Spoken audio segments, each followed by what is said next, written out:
Brought to you by Techno Camon 30 series.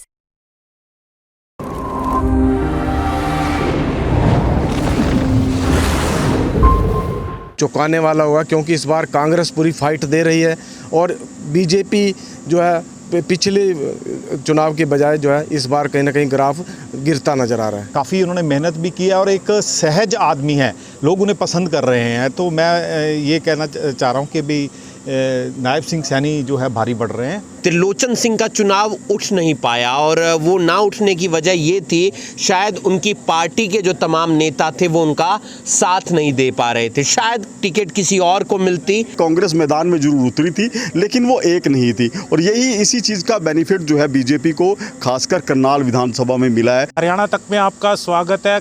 Karnal में जहां लोकसभा चुनाव के नतीजे 4 जून को आएंगे, वहीं विधानसभा उपचुनाव के नतीजे भी 4 जून को आएंगे। मुख्यमंत्री नायब सिंह सैनी करनाल से विधानसभा का उपचुनाव लड़ रहे हैं। वहीं कांग्रेस पार्टी की तरफ से सरदार त्रिलोचन सिंह चुनावी मैदान में है। वहीं बात करें तो अन्य जो प्रत्याशी है वो भी चुनावी मैदान में है।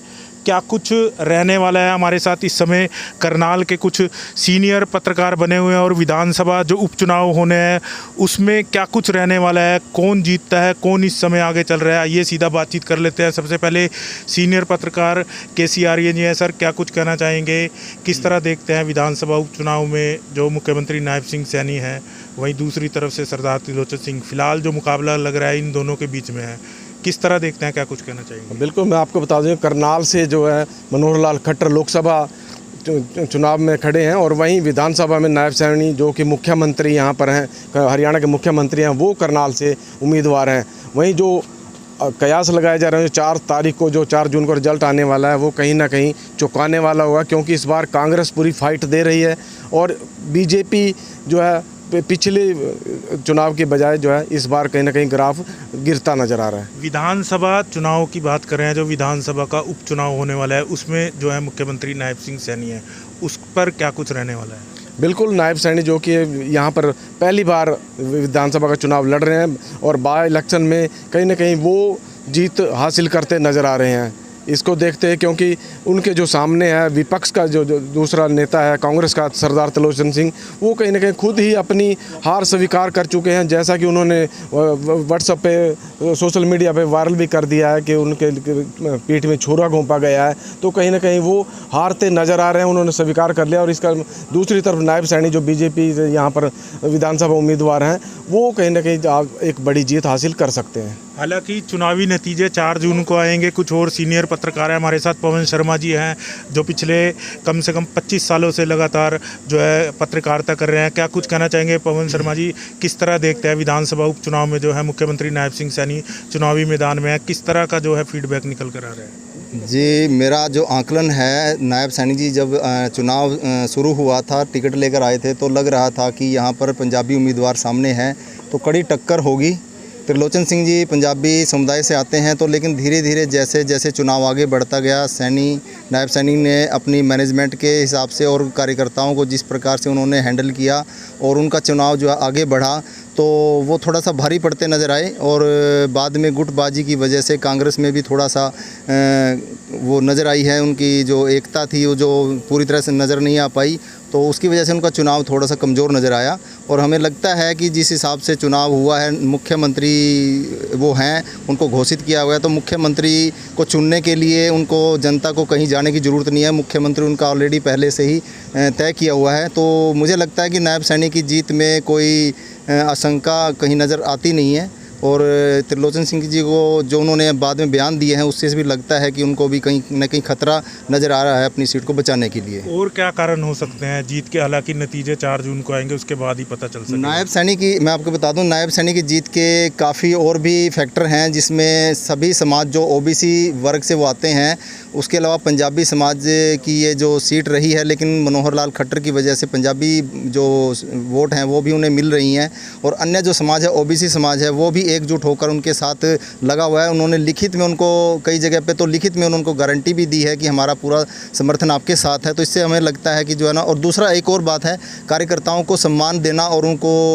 काम के उनको लेकर उन्होंने जो बातें कही है उसका भी कार्यकर्ताओं पे काफ़ी असर नज़र आया है। राकेश शर्मा जी है हमारे साथ, सीनियर पत्रकार, क्या कुछ कहना चाहेंगे? शर्मा जी, किस तरह देखते हैं विधानसभा चुनाव? लगातार आप भी लोकसभा चुनाव कवर करते आए, वही विधानसभा का उपचुनाव है, हालांकि नतीजे 4 जून को आने हैं, लेकिन जिस तरह की जो फीडबैक मिल रही है, क्या कुछ बताना चाहेंगे? जी कमल, मैं कहना चाहूँगा कि शुरू में क्या पहले से ही कांग्रेस में जो गुटबाजी देखी गई, इसका बहुत बड़ा असर जो है वो लोकसभा पे भी है और विधानसभा पे भी है।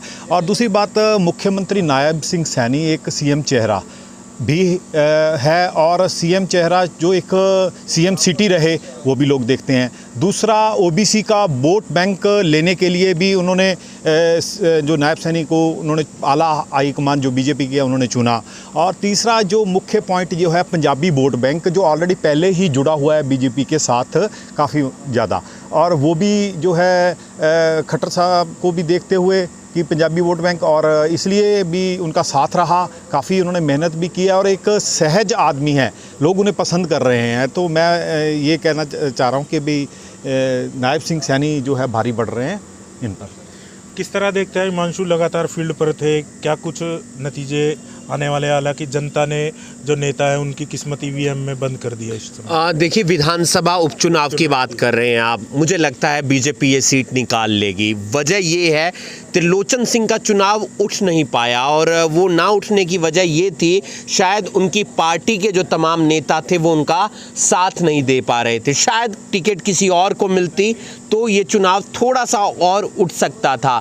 आपके सामने मुख्यमंत्री चुनाव लड़ रहे हैं, और कमल, मैं ये बताना चाहूँगा, जब भी विधानसभा उपचुनाव होता है तो अमूमन जो जीत होती है वो सत्ता वाली पार्टी की होती है। तो ऐसे में ये सीट नायब सिंह सैनी निकाल रहे हैं। वोट परसेंटेज क्या रहेगा?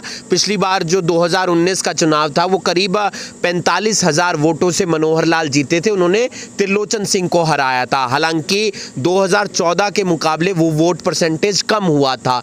मुझे लगते हैं नायब सैनी का जो स्वभाव था, उनकी जो छवि थी, मुख्यमंत्री का पद था, ओबीसी चेहरा था, वो नायब सिंह सैनी को जिताने में काफ़ी मदद करेगा। और इंतज़ार कीजिए आप भी, मैं भी करता हूँ 4 तारीख का।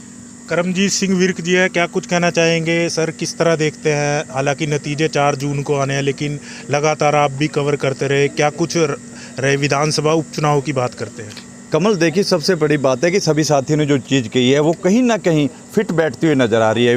जो नायब सैनी हैं उनका रुझान लगातार बढ़ता जा रहा था। पहले दिन से उनका चुनाव था, जो उनकी जो मिसेज थी वो भी लगातार अपनी कंपेनिंग करती थी। इसको लेकर जो वो महिलाओं में गई, महिलाओं में भी काफ़ी जोश, जो पहले की अपेक्षा ज़्यादा था, ये सबसे बड़ा कारण उनके लिए रहा है। उसके साथ जो नायब सिंह सैनी की अपनी एक छवि अलग से रही है, प्रदेश अध्यक्ष रहे हैं। प्रदेश अध्यक्ष को पता होता है कि मेरी जो वर्कर हैं, जहाँ मेरे कार्यकर्ता हैं, उनमें कहाँ कहाँ कमी है और कहाँ मैंने जाना है, इन चीज़ों को उन्होंने देखा। हर जगह पर वो पहुँचने की उन्होंने कोशिश की। अगर किसी ने भी उनको बुलाया है वहाँ पर वो गए हैं। उन्होंने इवन वो काफ़िले में चलते चलते भी किसी ने फ़ोन कर दिया, अलग से कोई प्रोग्राम बन गया, वो वहाँ पर भी गए हैं। चाहे वो ग्रामीण क्षेत्रों की बात हो, चाहे शहर के अंदर की बात हो। एक ज़रूर चीज़ है कि शहर के अंदर वोटिंग परसेंटेज काफ़ी कम रही है। इसको लेकर कहीं ना कहीं ये है कि अब की बार वोटिंग परसेंटेज ज़रूर कम होगी, लेकिन प्रेमनगर हो, जहाँ शिव कॉलोनी हो, वहाँ काफ़ी ज़्यादा वोटिंग हुई है। इसके साथ साथ सबसे बड़ा फैक्टर यही है कि उनकी एक छवि है, छवि की वजह से उन्होंने दिन पर दिन उनका जो चुनाव था उठता गया। और उसके साथ सबसे बड़ा सवाल है कि जो कांग्रेस की टिकट थी, पहले दिन से ही ऐसे लग रहे थे कि आपस में खींचातानी, और त्रिलोचन सिंह का चुनाव उठ ही नहीं पाया। और जो उन्होंने कहा आज से 3-4 दिन पहले, उनकी स्टेटमेंट भी ऐसी आती रही है कि मेरी पीठ में छुरा मारा गया, और कई ऐसे जिनकी उनके पास वीडियो भी हैं, उनके कई एविडेंस है, उन्होंने कहा कि हम अपने हाई कमान को देंगे। लेकिन कहीं ना कहीं बीजेपी के लिए सबसे बड़ा नुकसान ये रहा है कि वोट परसेंटेज कम रही है। वोट परसेंटेज का मार्जिन जो है वो कम होगा, लेकिन सीट बिल्कुल, जो बाई इलेक्शन कभी भी होता है और एक सीएम का चेहरा है, और सीएम यहाँ पर अगर कमल, सबसे बड़ी बात है कि तकरीबन 1 हफ्ते से ऊपर नायब सैनी ने यहीं से कैंपेनिंग की है और हर जगह पर पहुंचने की कोशिश की है। हमारे साथ महेंद्र सिंह जी हैं, सीनियर पत्रकार है, क्या कुछ कहना चाहेंगे सर?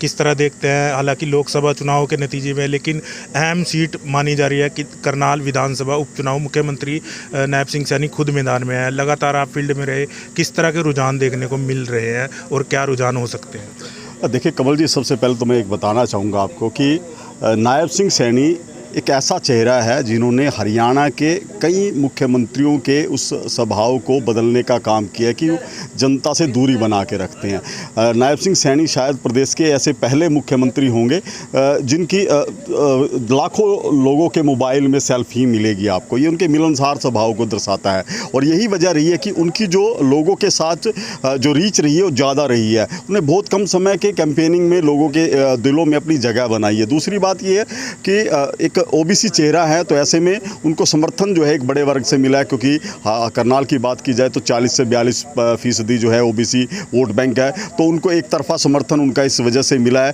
कि लंबे अरसे के बाद वीरेंद्र सिंह के बाद जो है पहली बार ऐसा हुआ कि ओबीसी चेहरे को मुख्यमंत्री बनाया गया, तो उसका पक्ष ये मजबूत रहा है। इसके बाद बात की जाए जो मुख्य विपक्षी दल था, कांग्रेस जो है पूरे चुनाव कैंपेनिंग में आपसी फूट या इनकी गुटबाजी इन शब्दों से निकल ही नहीं पाई है। अब कुछ दिन पहले ही त्रिलोचन सिंह ने भी आरोप लगाए हैं अपने पार्टी के नेताओं पर, कुछ वरिष्ठ कार्यकर्ताओं पर कि उनके साथ जो है भीतरघात की गई है। तो ये दर्शाता है कि चुनाव लड़ने के लिए कांग्रेस मैदान में जरूर उतरी थी लेकिन वो एक नहीं थी, और यही इसी चीज़ का बेनिफिट जो है बीजेपी को खासकर करनाल विधानसभा में मिला है कि यहाँ से जो नायब सिंह सैनी है वो एक बड़ी और आसान जीत जो है वो हासिल कर रहे हैं। जी, तो लगता है मार्जिन की बात की जाए तो पिछली बार हालांकि 2019 के चुनाव में भी सरदार त्रिलोचन सिंह मैदान में थे, पूर्व मुख्यमंत्री मनोहर लाल के, मार्जिन घटेगा बढ़ेगा या किस तरह देखते हैं आप? जी देखिए, इसमें स्वाभाविक सी बात है कि इस बार नायब सिंह सैनी की बात की जाए